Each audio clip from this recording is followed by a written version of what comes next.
en la médula, pero una vez que se llega a la edad adulta, parte de esa función está cumplida. La médula se produce en forma constante, pero en el hígado es en forma intermitente.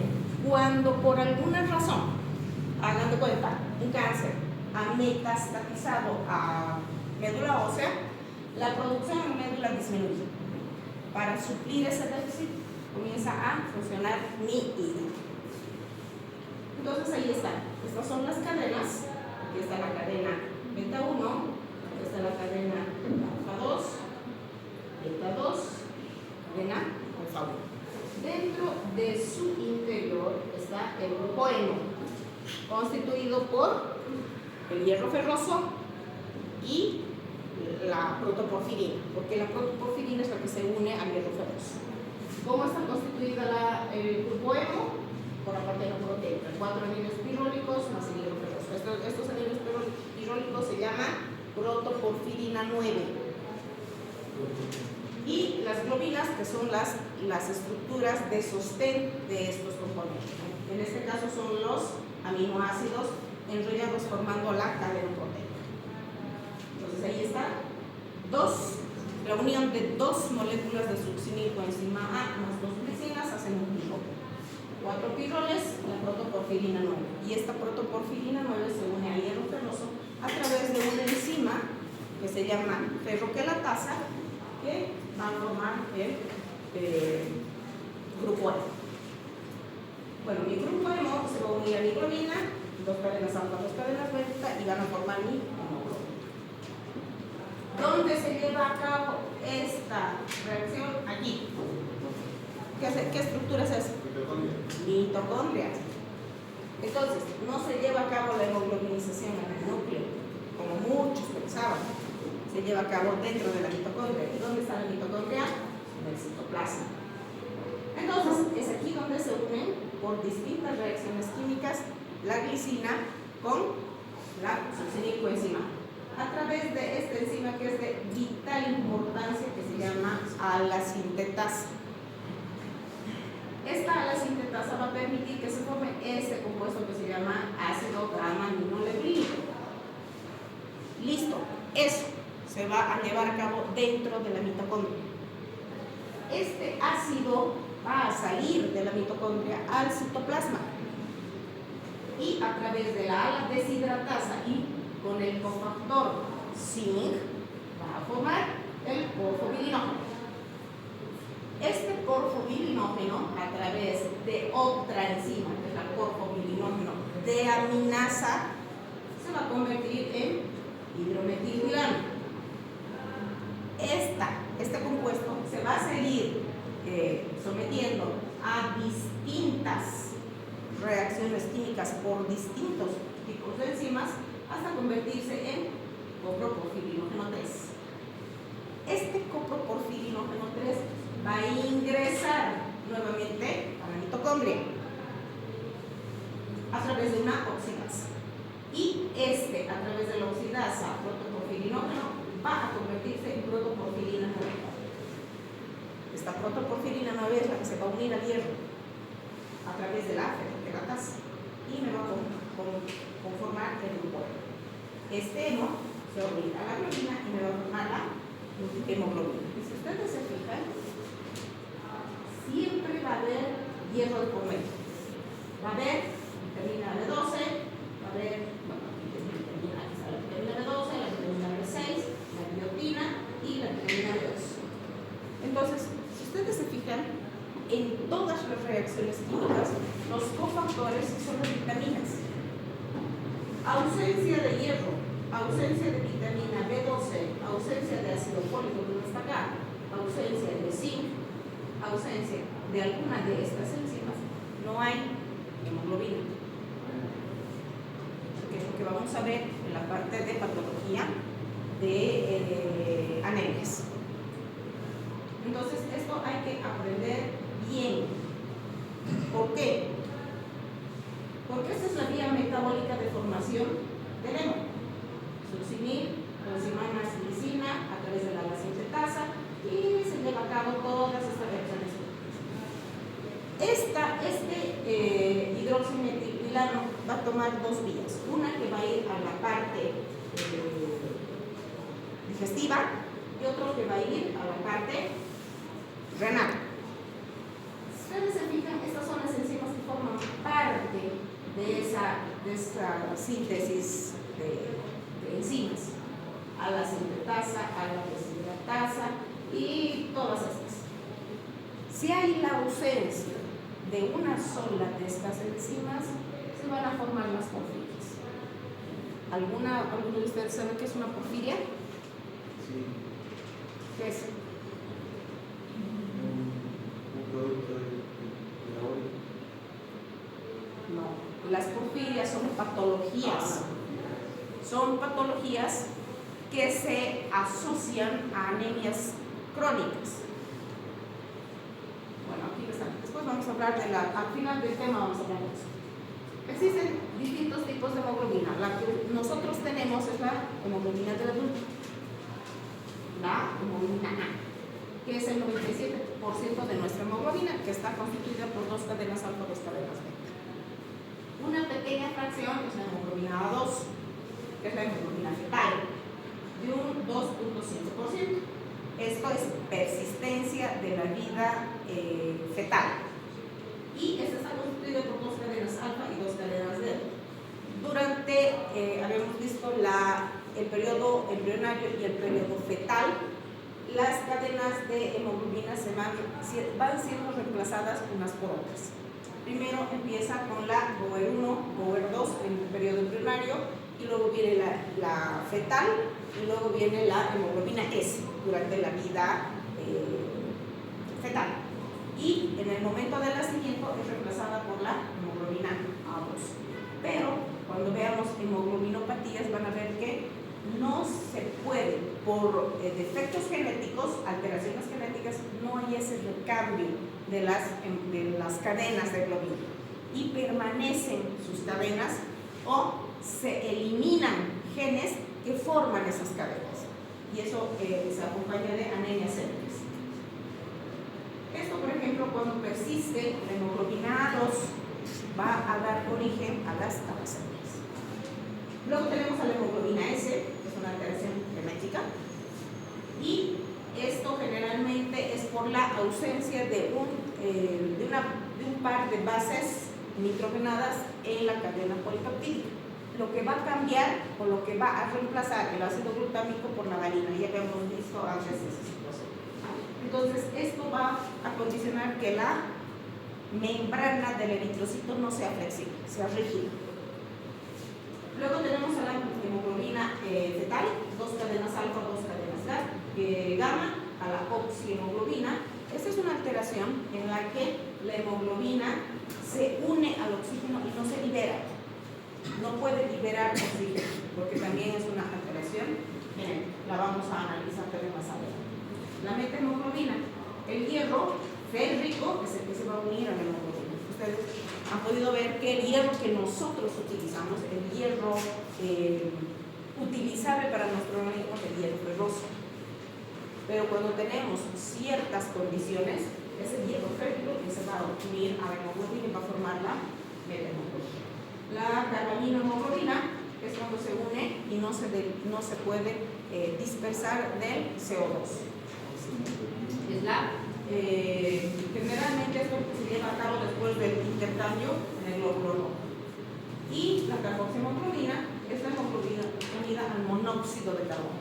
Y esto lo observamos en aquellas personas que tienen intenciones de suicidarse, por ejemplo, o que viven en un cuarto, tienen cocina, baño, todo en el mismo cuarto, dejan prendida su cocina, y ese producto de la carbonización de los metales o de las sustancias que están alrededor son las que envenenan. Entonces, una alteración de la hemoglobina va a condicionar a la aparición de porfirias. Las porfirias están caracterizadas principalmente por una ausencia enzimática. Tenemos dos grandes tipos de porfirias, que son las más frecuentes. Hay un montón, pero estas son las más frecuentes. La porfiria intermitente aguda, que se debe a una del protoporfirinógeno por foquilinógeno en el tejido graso abdominal, principalmente en el plexo solar. Y esto ocasiona muchísimo dolor. Muchas veces el paciente llega a la emergencia con intenso dolor abdominal, se le hacen radiografías, ecografías y todos los estudios pensando en un abdomen agudo, no llegan al diagnóstico y lo despachan al paciente. Pues muchas veces un hemograma analizado muy detalladamente pues nos puede orientar hacia su conclusión. Esto se debe a la deficiencia del uroporfirinógeno 1 sintetasa y el uroporfirinógeno 3 cosintetasa. Y la porfiria cutánea tarda, esta sí es relativamente frecuente. Esta es la acumulación del uroporfirinógeno 1 debajo de la piel, en el tejido celular subcutáneo. Y esto va a condicionar a que haya un aumento de la fotosensibilidad. Normalmente cuando nosotros nos exponemos al sol para broncearnos, nuestra piel se pone primero roja y después se va a oscurecer. En los pacientes que tienen esta condición, salir 5 minutos al sol les ocasiona quemaduras de piel de segundo grado e incluso les ocasiona cáncer. Entonces son pieles muy sensibles. Esto se debe a la deficiencia de uroporfirinógeno 1 de carboxilas. La porfiria afecta a todos los órganos, no solamente la piel. Ocasiona serios problemas y muchos de estos síntomas son banales, no nos orientan a un diagnóstico específico. Entonces, nosotros tenemos que, nuevamente recalco, tenemos que analizar y hacer un examen clínico muy minucioso en estos pacientes.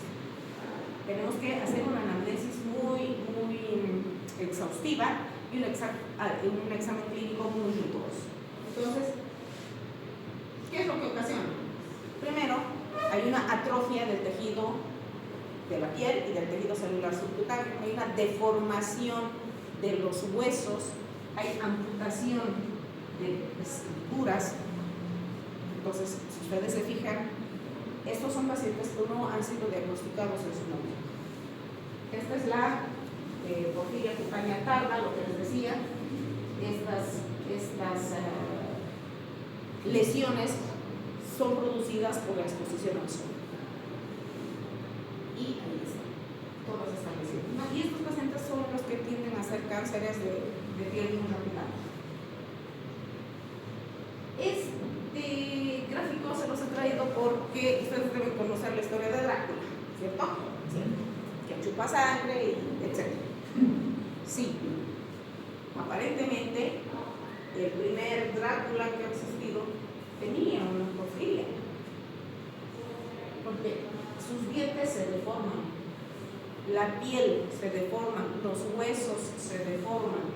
Fíjense cómo se afilan los dientes. Y esto se debe a que estos pacientes son pacientes que tienen anemia de larga data. ¿Por qué?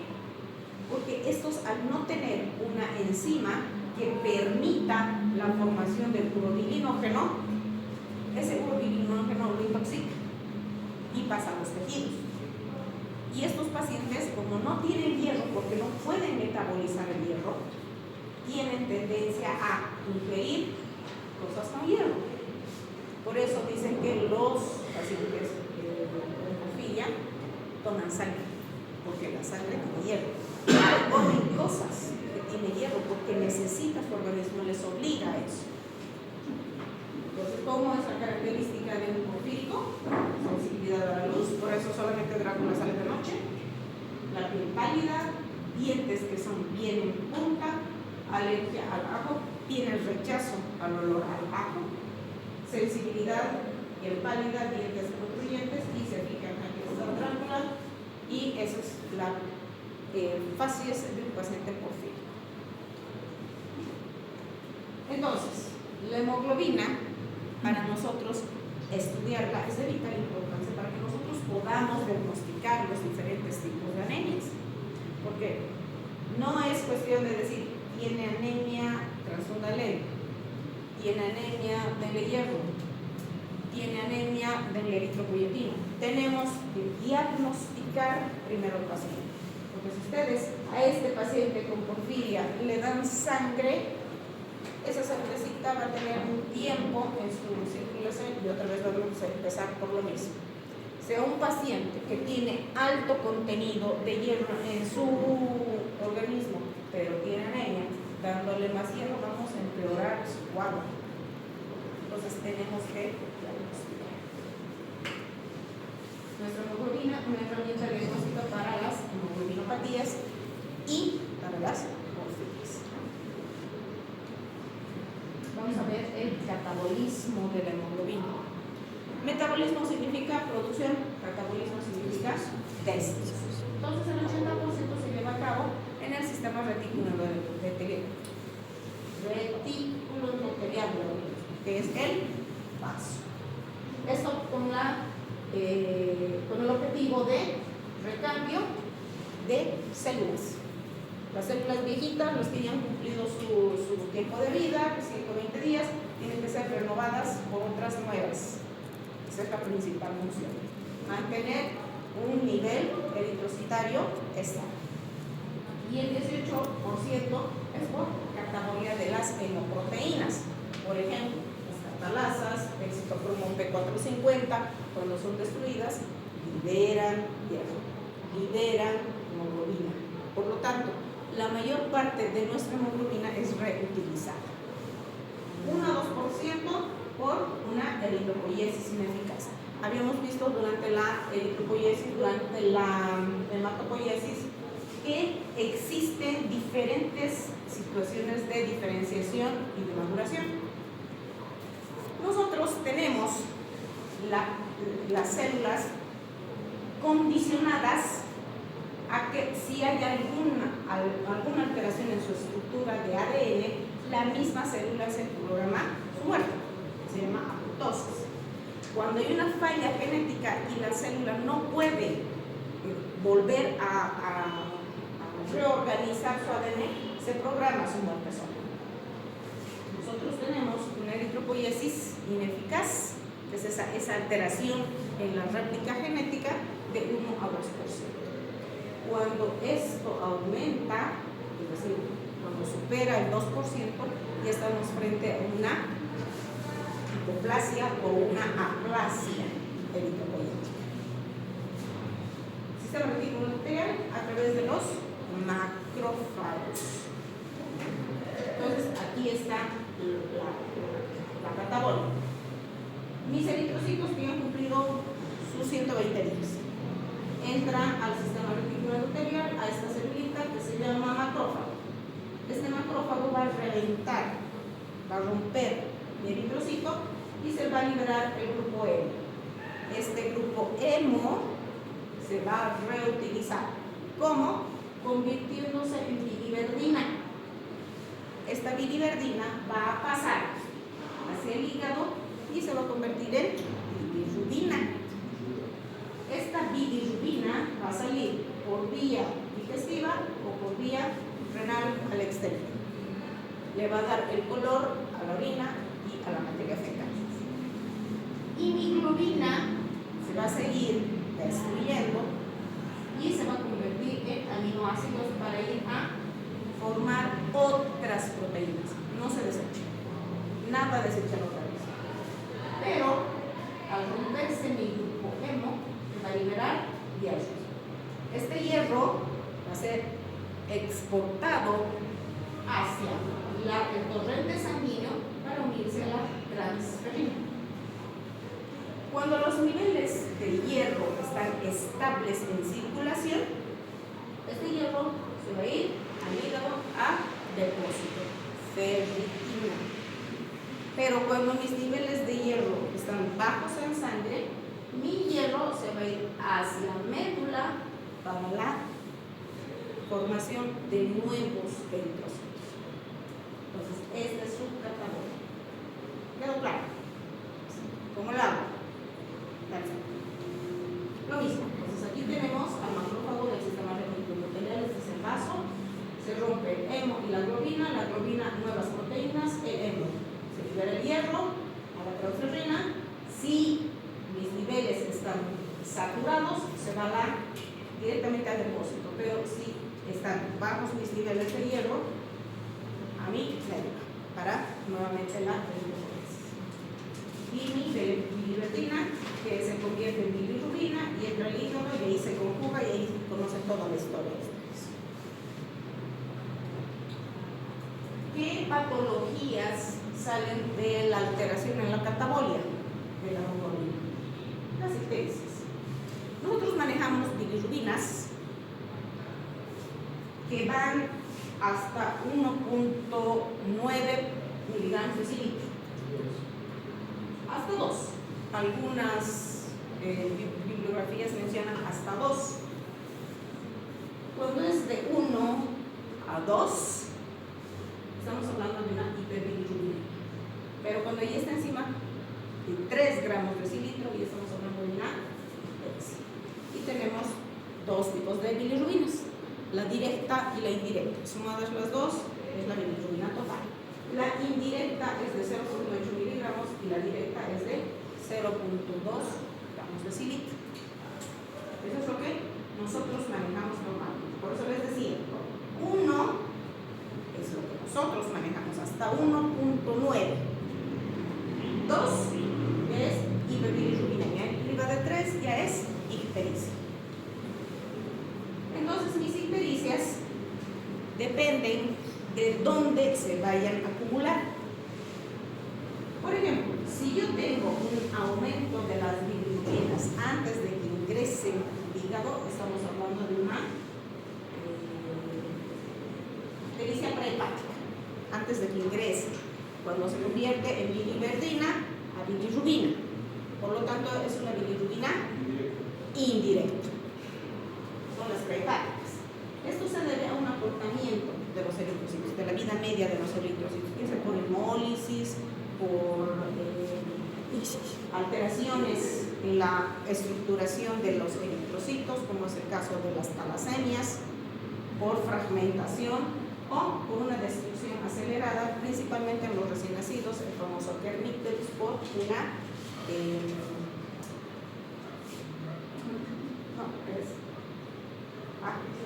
del RH, incompatibilidad RH.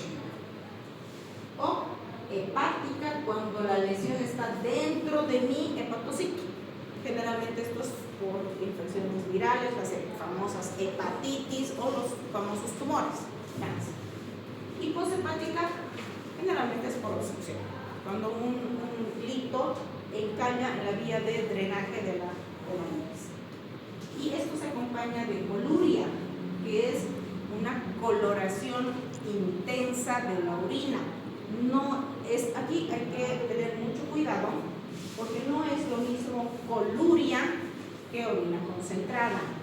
La orina concentrada tiene el color café oscuro. La coluria es verde anaranjado, pero tiene ese tinte verde. Entonces, cuando ustedes vayan a ser internado y su cirujano les diga cómo está orinando, tiene una orina colúrica, mejor ni le diga, porque eso no es orina colúrica, eso es orina concentrada. La orina colúrica es típico del paciente obstruido y es generalmente un paciente que tiene litos o en la vesícula o en la vía de drenaje. Y también se acompaña de colia, una decoloración de la materia fecal porque está obstruida la vía intestinal. Si ustedes aprenden este cuadrito, pues el diagnóstico es canelita. Esto nos sale en el laboratorio cuando nosotros pedimos bilirrubinas. Cuando tengo una bilirrubina total y estoy pensando que es una prehepática, mi bilirrubina indirecta es porque va a estar aumentando, pero mi bilirrubina directa va a estar normal. En una hepática sí está mucho más aumentada mi bilirrubina, pero a predominancia de la directa. Mi indirecta está normal o ligeramente elevada. Y en la poshepática, que es la más frecuente, que es en la que nosotros vamos a tener la oportunidad de ver, o ustedes en la parte general, es la directa. Y la indirecta un poquito elevada, pero la poshepática es por obstrucción. ¿Se aprenden esto? Canelita se ve de las ictericia. Y esto es ictericia. Es la coloración amarillenta de la piel y de las mucosas, producto de, ya sea en caso de una incompatibilidad o de una patología propia del hígado o una alteración enzimática. Conclusión. La hemoglobina es la hemopatía encargada del transporte gaseoso y es el indicador para evaluar el estado general del paciente. Si ustedes lo ven amarillito, saben que es lo primero que tienen que investigar: su hemograma y sus hemoglobines. Nos ayudan en el diagnóstico laboratorio de patologías relacionadas con alteraciones de las hemoglobinas, que serían las hemoglobinopatías, y las orfinas.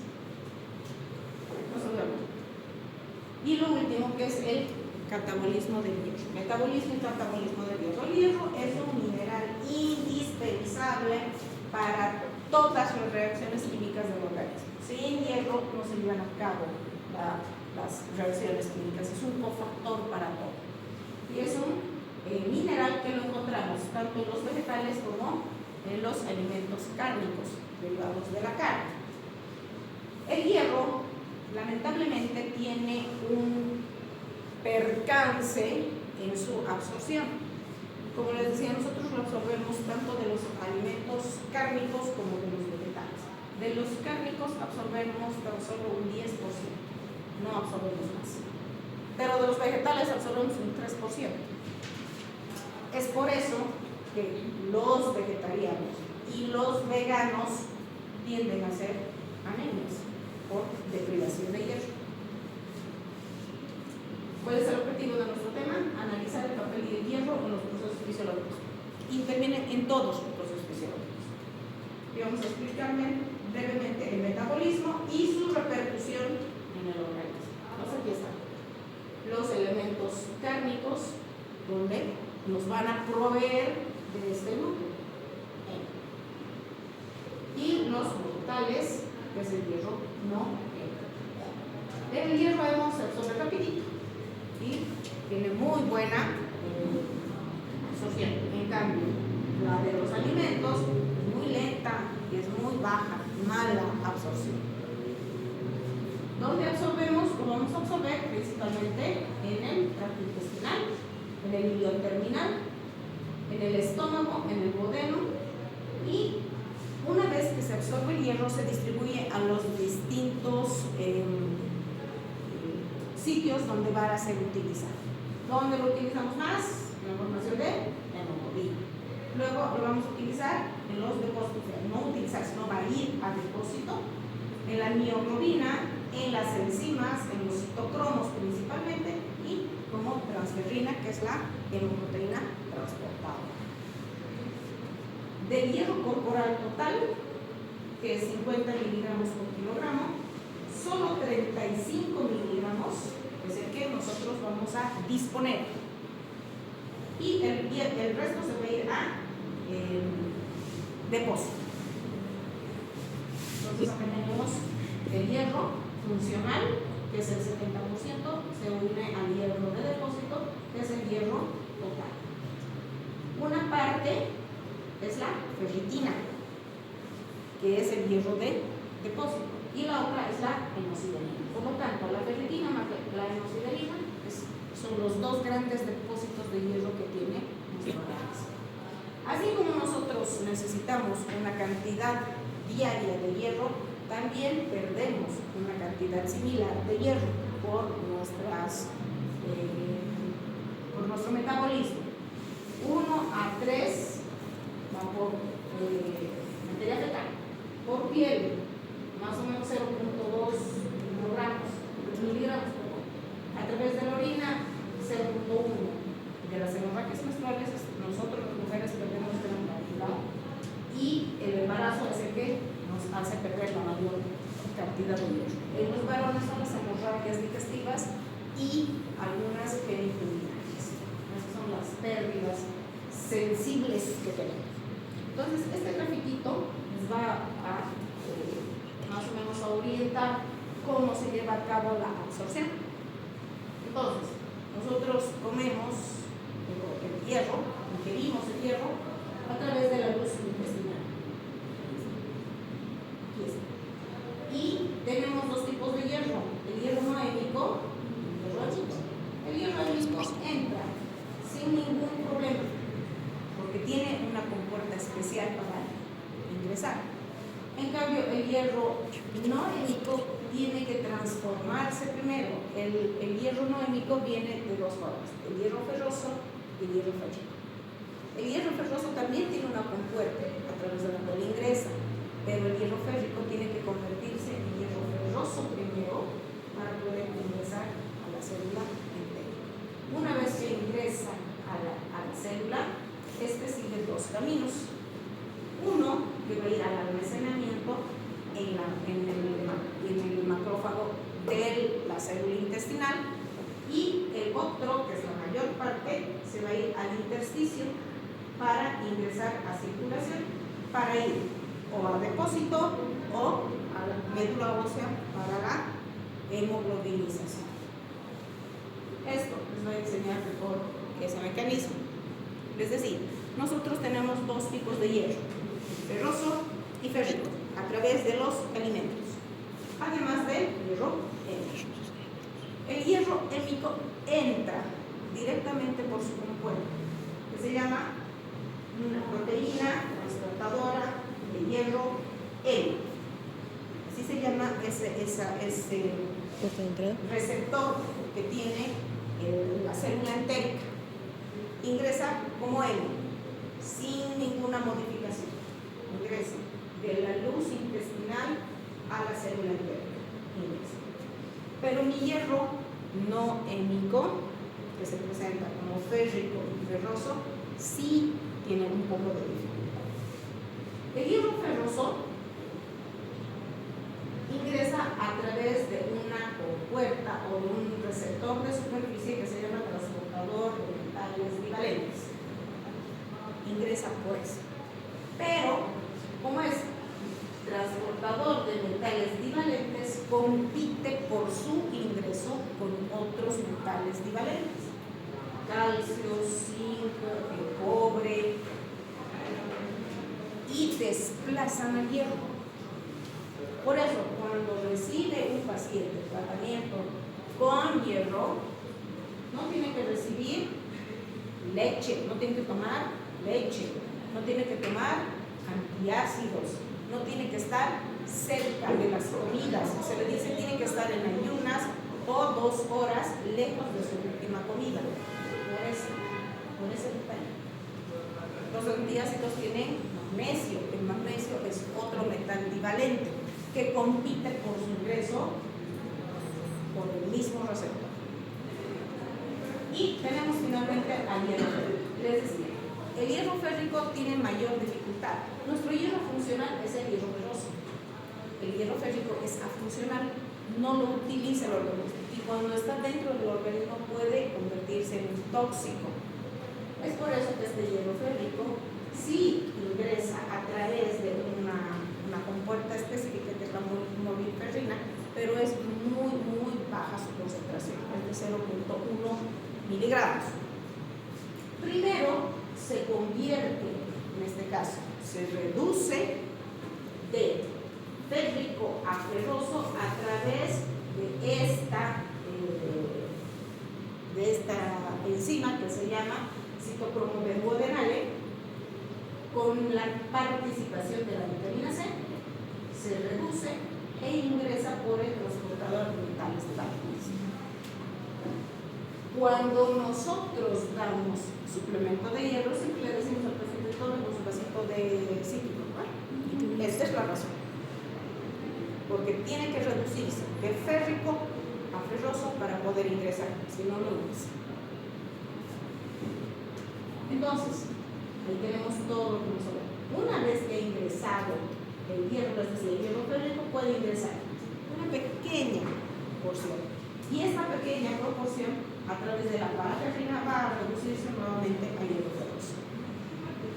Y nuestro hierro ferroso puede ingresar directamente hacia la célula entera. Pero nosotros, por debajo de esta proteína, que es la proteína transportadora de hormonales diferentes, tenemos el gen de la hemocromatosis. Este gen es el fiscalizador del hierro. Si mis niveles de hierro en sangre están saturados, este gen evita que ingrese hierro.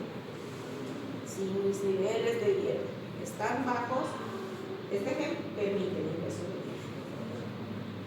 Entonces, este es mi fiscalizador.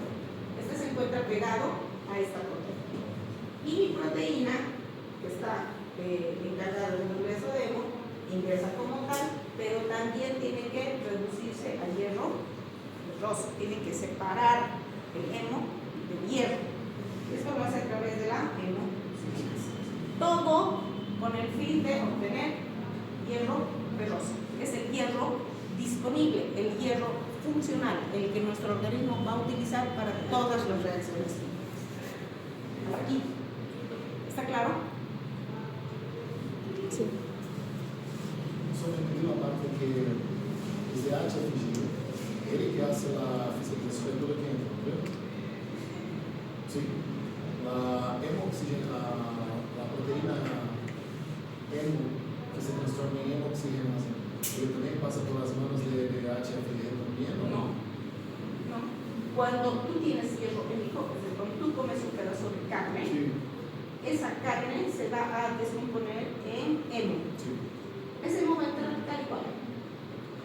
Y este hemo, a través de la hemooxigenasa, se va a reducir el hierro ferroso y va a liberar la globina, y la globina la van a volver a reutilizar.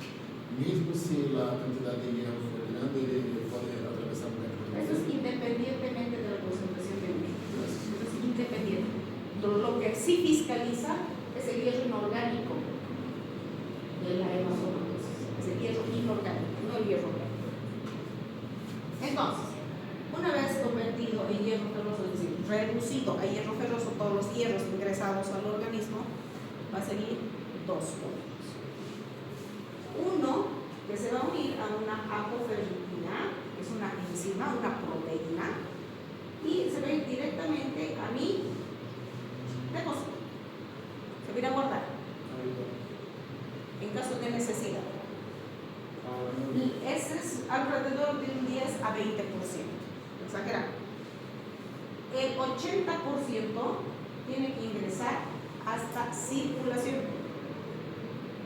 Y lo hace a través de esta enzima que se llama ferroportina. Aquí ya se complica un poco más la vida. Esta ferroportina depende de una hormona producida en el hígado que se llama estina. Esta hormona se produce de acuerdo a los niveles de hierro sérico. Si mis niveles de hierro están normales o están estables, esta puerta no se abre. Pero si mis niveles de hierro están bajos, esta puerta se abre y permite el ingreso al hierro. Si mis niveles están estables, esto no se abre. Por lo tanto, el hierro que está dentro de mi célula entérica es eliminada por descamación. ¿Me dejo entender? No. No, voy a mostrar que está hablando la boca. ¿Cómo se llama la oradora? Listo.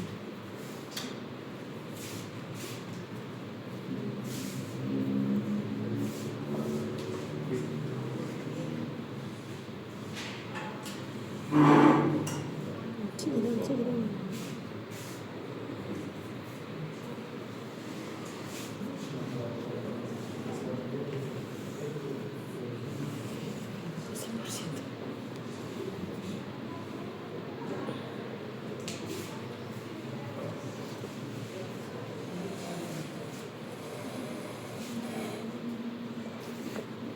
Este es mi vaso capilar.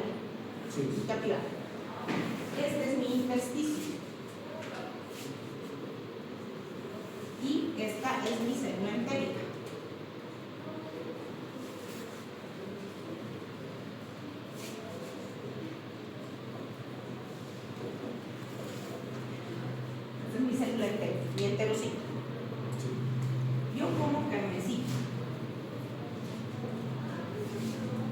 o como mis vegetales.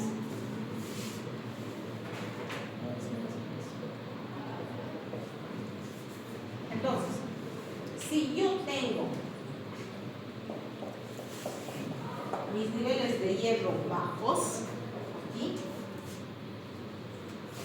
tiene una puerta que se llama ferroportina.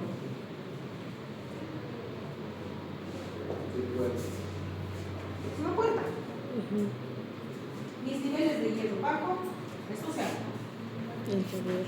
y permite que este hierro ingrese aquí y luego aquí. Si mis niveles están normales, esta puerta está cerrada. Entonces, el hierro que ingresa aquí se almacena.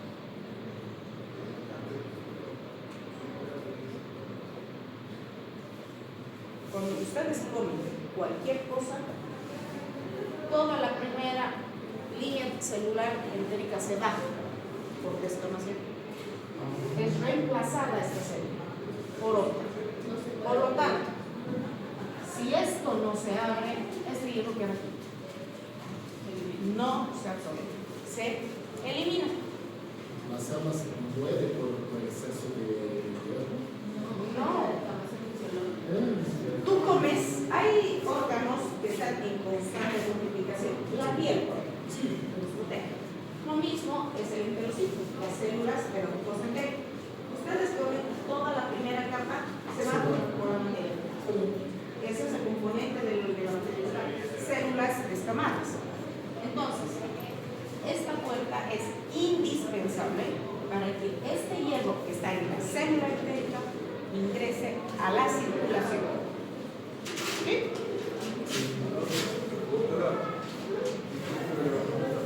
Usted mencionó que el hígado liberaba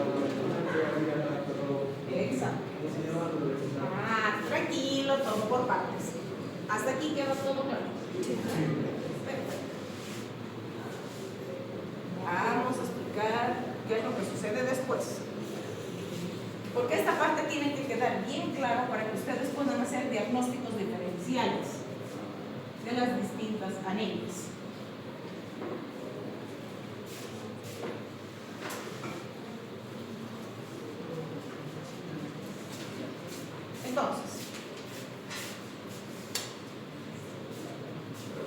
Entonces tenemos aquí a la ferroportina. Esta ferroportina depende de este líquido, de este órgano, porque va a formar una hormona que se llama epsilina. Esta se forma aquí. Esta depende de los niveles circulantes de hierro. Si una mujer, por ejemplo, sangra porque tiene una polimenorrea o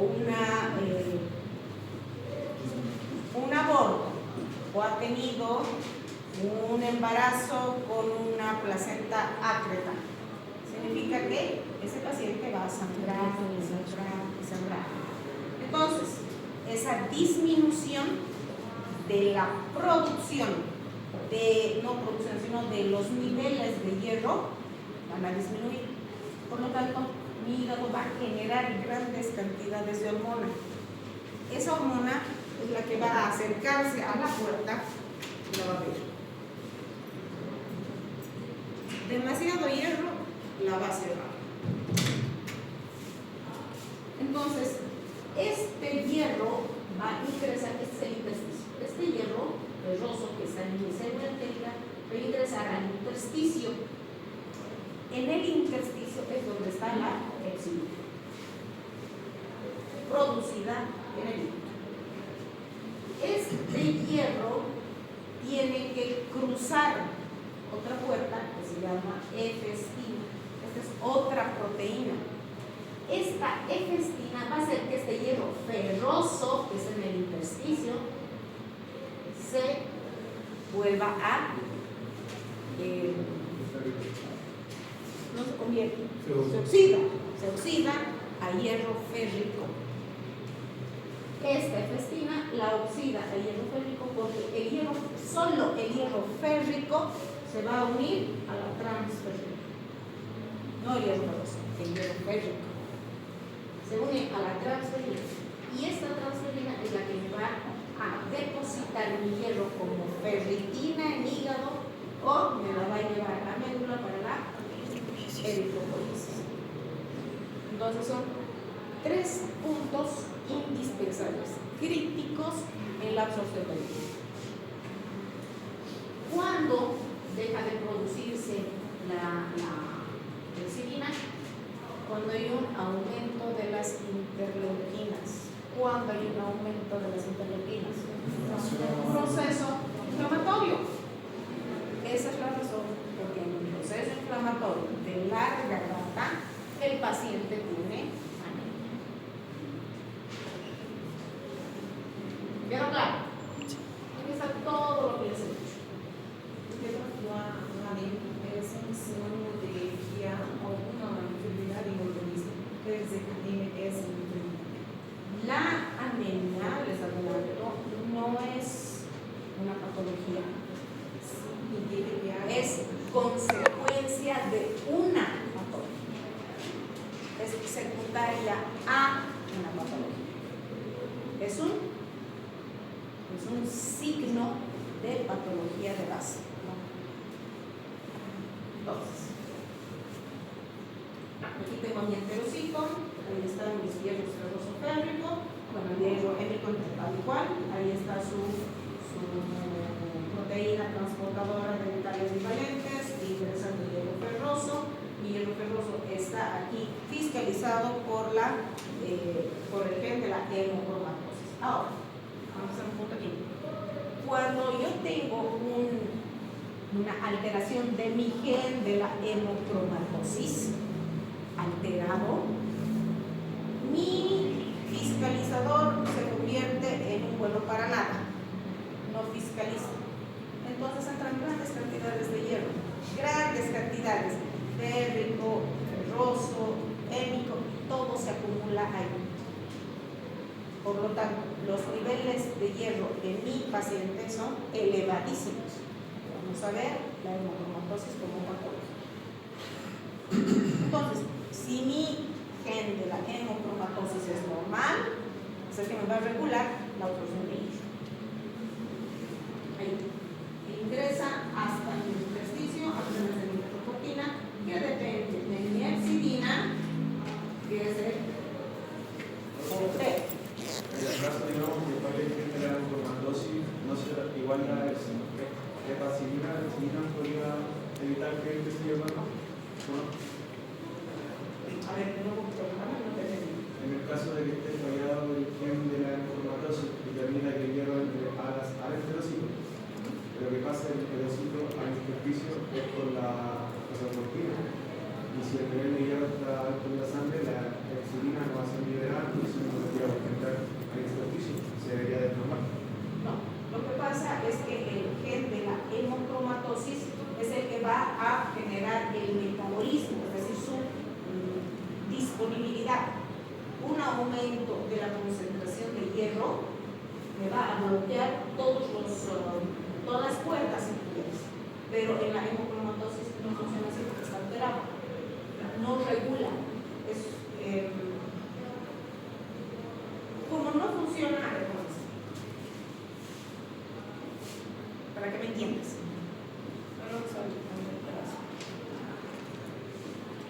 Aquí.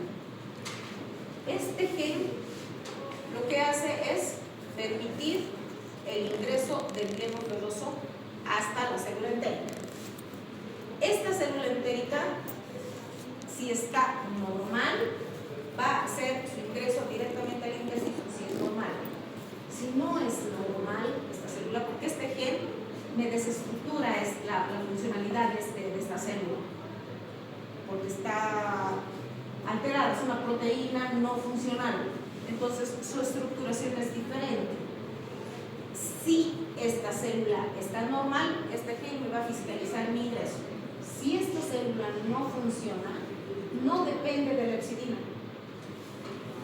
directamente ingresa al torrente sanguíneo y es ahí donde se acumula. Por eso en los hemocromatócitos su piel es café, porque está acumulado de hierro.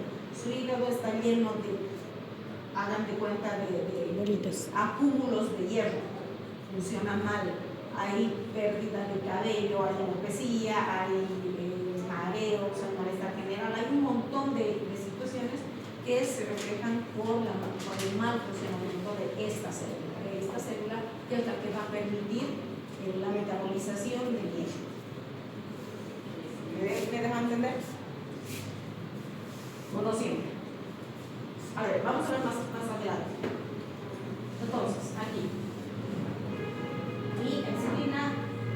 Mi excitina va a permitir que se abra esta puerta para que ingrese el hierro y el hierro sea distribuido o en médula o en depósito.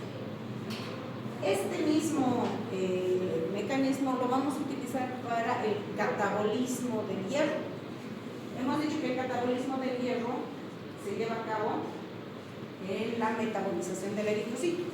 El eritrocito cumple sus 120 días y se va a partir en hemo y en biliverdina.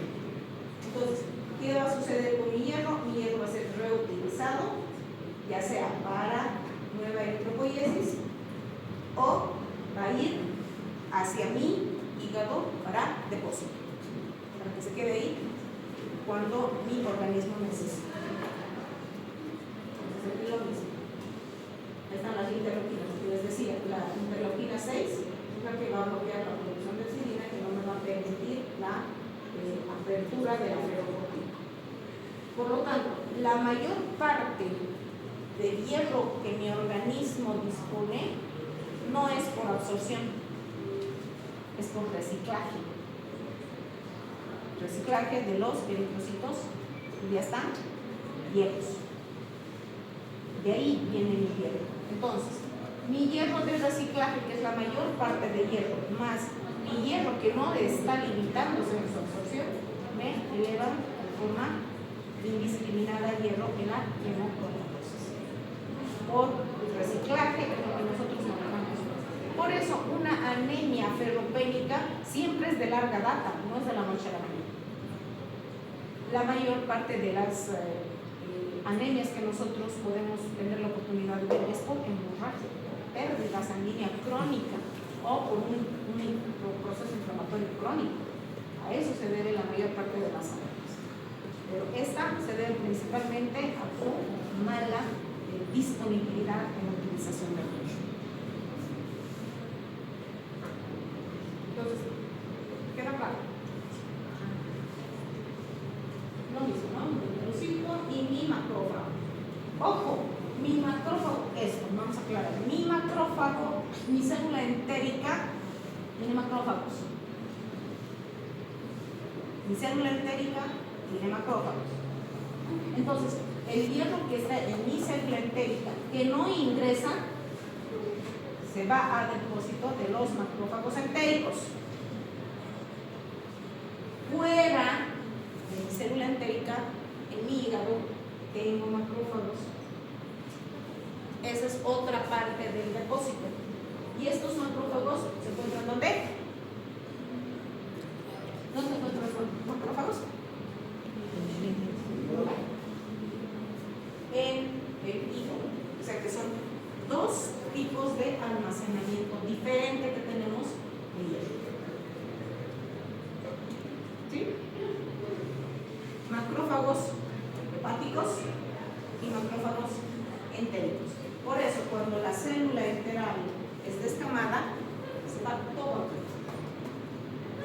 Es eliminado todo el hierro, no se absorbe nada. Y el hierro que nuestro organismo maneja es por reciclaje.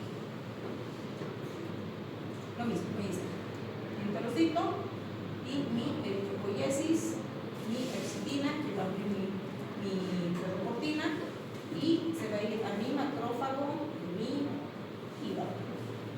Y también aquí, mi ferritina, y mi macrófago entero. Aquí está, lo que les decía de la hemocromatosis. ¿Qué es lo que sucede? Entonces, cuando yo tengo una alteración del gen, no regula la absorción. Por lo tanto, hay grandes cantidades de hierro circulante. ¿Dónde va a circular mi organismo? En mi transferrina, mi ferritina, que son los mayores captadores de hierro. Entonces, si mi gen está mutado, mi saturación está elevadísima, porque hay gran cantidad.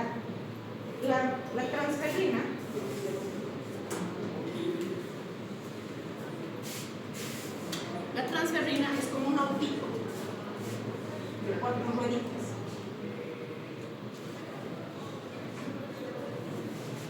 Cuando mis niveles de hierro están bajos,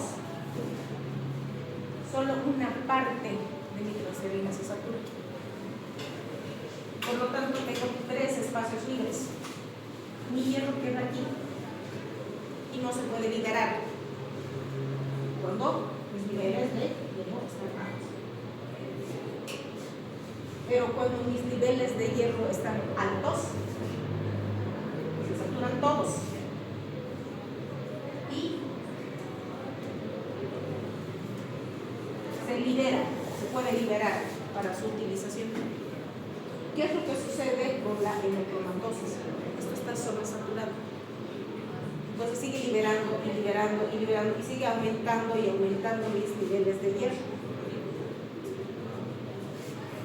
Y esto es lo que me controla mi gen, la saturación de mi ferrina, mi transferrina. Si mi transferrina está saturada, mis niveles de depósito están elevados.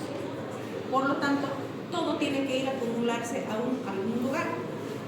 Se acumula en piel, se acumula en corazón, se acumula en hígado. Y esa es la razón por la que el paciente con hemocromatosis va a presentar todas estas características. Primero, va a perder el cabello, va a tener alopecia. Su piel va a estar pintada de café, va a tener mareos, vértigos, náuseas, a nivel cardíaco, va a tener una degeneración del músculo cardíaco, va a presentar arritmia cardíaca. A nivel hepático, como les decía, este es un hígado normal y este es un hígado con una acumulación de hierro. Va a tener, hagan de cuenta, como si tuviera viruela de hierro, más o menos así, lleno de granitos de hierro. Esto también va a condicionar la aparición de diabetes mellitus.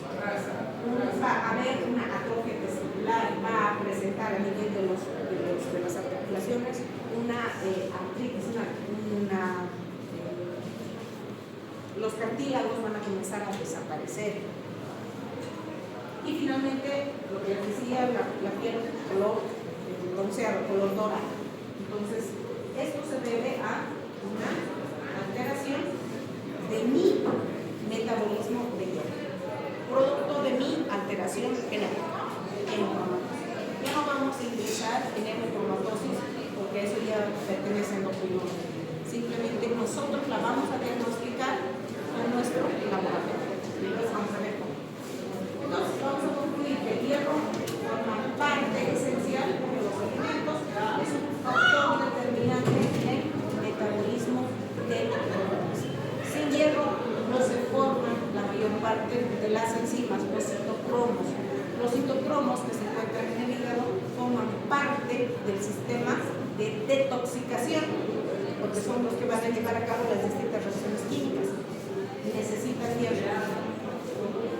Se han analizado los aspectos bioquímicos más relevantes de la utilización del hierro.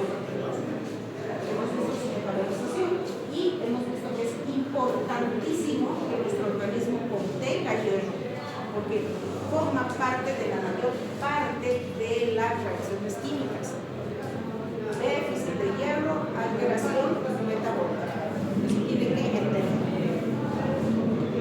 Preguntas. ¿Dudas?